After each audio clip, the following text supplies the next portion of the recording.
Requesting a donation for the 2012-13 gifted trip. This is for the gifted students in Lincoln County Schools.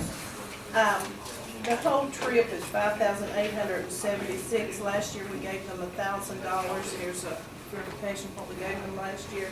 But what they're wanting to do is take them to the Greenbrier River, and they'll stay there in the cabins in the lodge.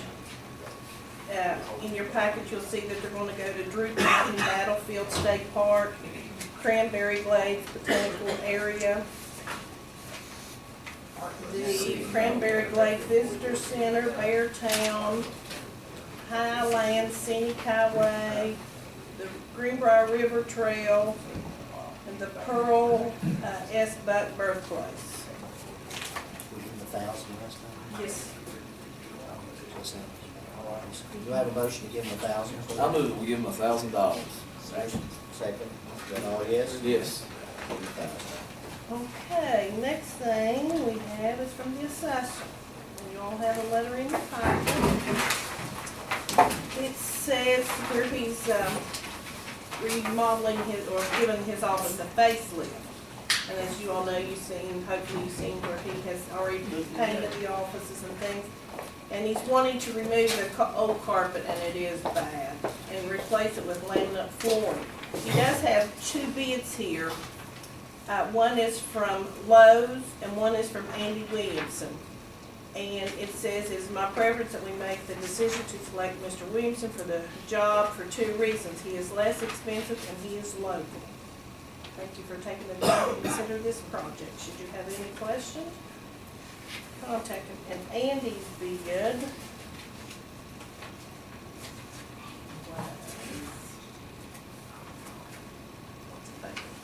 $5,670.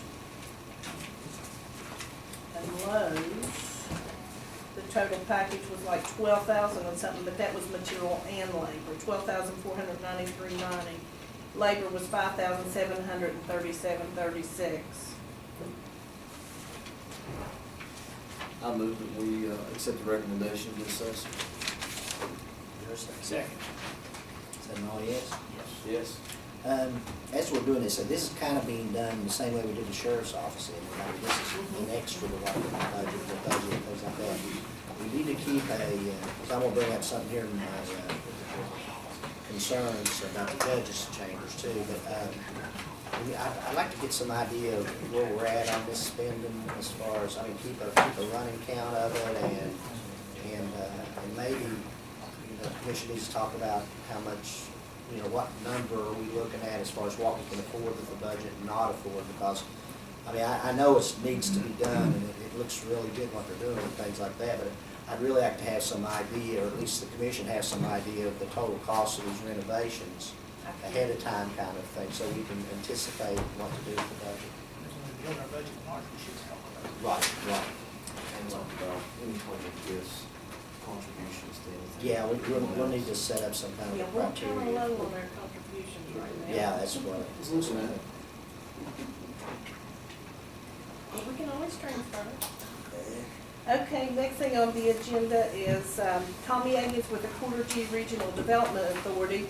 He's here with concerning the board appointments for the commission, and after he gives his, then that's what we go into giving you guys to whatever board. She brings the delegation with her.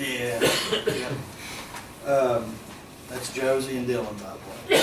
Dylan's awesome on the pledge. Yeah, it was really good. I can Basically, just wanted to talk about a couple things, mainly your membership. You guys get to appoint 4 members to the Court OG Board of Directors, and one of those members has to be a commissioner. Current members are, actually, you were on there when you weren't a commissioner, and Dwight Coburn and Gary McAllister, and we do have 1 vacancy.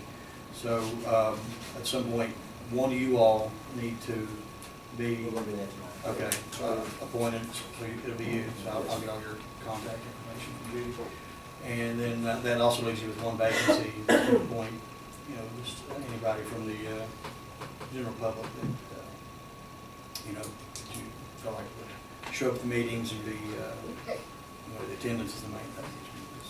We meet once a month, second Wednesday of every month there at the college. There has been a little bit of talk about maybe moving it around to the other counties a little bit to try and encourage more attendance from that particular county, at least for that given month, but, because, you know, it's scattered out, so it's tough to get a quorum. You know, 16 members takes at least 9 of us, and sometimes it's actually hard to do, because there's vacancies in other counties, not just you all, there's, Mingo County actually has a vacancy right now as well, so. Then the other one is our speed reception. You know, we do that every year. It is scheduled for March 7th this year. You will be getting an invitation, should be within the next couple of days. This year it's going to be at the embassy, 6:30 to 8:30.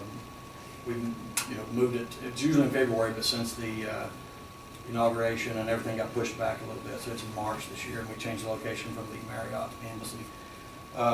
We're inviting you, Senator Stone. Yeah, I was just telling him he should be getting an invitation any day. So. Then the others, you know, I don't know that we ever had an official Route 10 committee, but I attended all those meetings. The Route 10 Coalition that worked on a lot of projects in capital. And I talked to Charles several times about, you know, that's something that kind of comes and goes in spurts. We have a meeting and then we'll be off for a couple of months. But if that's something that you all would be interested in, maybe Corridor G taking on, but a little bit more of that responsibility, kind of, because, you know, two of the, except for Cabell, the other counties are, you know, are in the region to start with. So, you know, we had some pretty good success with that. A lot. I think every project, every project we, you know, the Tony Curve, the widening of the Route 10 over at the plaza, the redoing the intersection at alternate 10, Route 60, and alternate 10 and 3 over here. So, I mean, Route 10 and 3. The only one they have is at West Salt Rock. Yeah, they're at Dairy Road. They sort of agreed to hold up on it. Yeah. Well, that took care of itself a little bit because the complaint was the house and the tree, and they're both gone, so they're coming out the Dairy Road. The others, you know, always talk about the Hatfield McCoy trails. You know, I was actually talking to somebody today about how long that went on when Left Moore, and that's how I actually met Left Moore and Mike Witt and Jeff Lusk and all those guys back before it was actually an official authority. So, you know, I've been involved in that off and on, never been a member or anything, but to go to their meetings and was there in the beginning. But with all that economic development, you know, that's something that we would, you know, again, all the counties that I serve are in the region, so any help we can provide on that, we'd be glad to do that. And then in September, I know it's a ways away, but myself and all the local EDAs and some, you know, throughout the state, there's the West Virginia Economic Development Council. It's kind of a statewide membership thing, and the conference, they have two conferences. They have the legislative conference, which is actually coming up in this month, and it's always in Charleston, but then their annual conference, which is in September, gets moved around the state, and for the first time ever, at least what I consider Southern West Virginia, we put in a bid last year and are hosting that. It'll be September, I don't know how many of these dates, but I think it's 22nd, 23rd, and 24th. It's a Sunday, Monday, Tuesday, and it's always a good, you know, it's talking about the Hatfield McCoy Trails bringing people in. But these conferences, you know, I've been to several, and it's last year there was 120 some folks at Morgantown, and I'm sure we'll have that many down here. And being the host agency, you get to put the agenda together, and part of it is you take people out on a tour of the region. You know, just some things we were thinking about, maybe trying to hit a mine site, maybe the Hatfield McCoy Trails, look at a trail that's, you know, maybe the one that's under construction over in Lincoln County. What was July? Be up and running. This is July. This is September, what Right. you're talking about. It'll be up and running in September. We'll take it right to Ivy Branch. So, you know, and usually a couple different places they go to, and you load up on a bus, you sign up for one or the other, and you go, you know.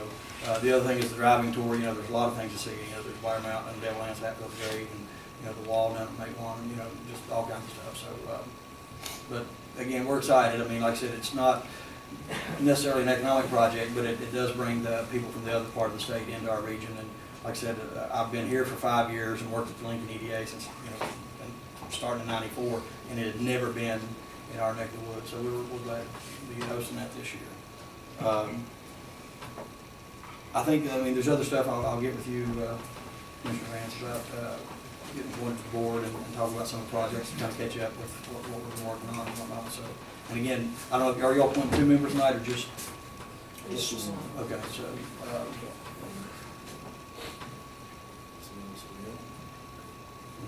so you're talking about as far as the Route 10 Coalition, which is one of the ones I'm going to give 1 or 2 too.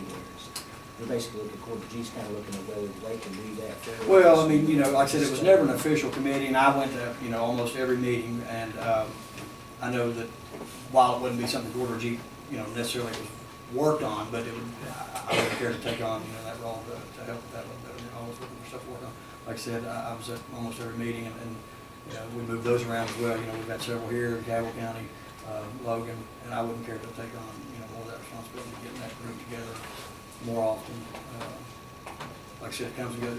Actually, the last time we met, I think we were trying to, you know, since we got all those other projects funded, to try and think of some other projects, and I think, you know, Davis Creek Mountain and 14 Mile Mountain were two of the big priorities, you know, some passing lanes, or not passing lanes, pull-off lanes or whatnot for the trucks and stuff like that, so. That's on Route 10. Yeah. Yeah. You know, one thing, just, we'll talk about it later, but I mean, you know, some upgrade of the access to the mall area too from Yankee County would really help us out here. I think if we could upgrade that. Yeah. Because it's, what, 6 miles closer than going to Huntington or something like Yeah. that, so. It's something we might, I don't know if we brought the Route 10 coalition then, but I mean, I think it might look for our benefit here in Lincoln County, we might look as far as Well, you know, upgrading that access in the garbage. even, you know, you know, if you've been to Man lately, you know, it's a 4-lane highway, you know, halfway down. As a matter of fact, at the Happy Local headquarters is where the exit is now, but, and they're still working on that. They redid some of the road there right in Logan, redid that bridge. And, but, you know, maybe included all the way down to Man, kind of get involved in that project a little bit. And, you know, another big project was, which we kind of stayed away from because it's its own project, was the, Huntington to Melissa, you know, upgrading, 16th Street Road, widening it out, I know that. But yeah, I think a lot of places down through there. Yeah. Do that. anyway, any questions or comments? Did see, Thank you, Tom, appreciate it. All right, see you all.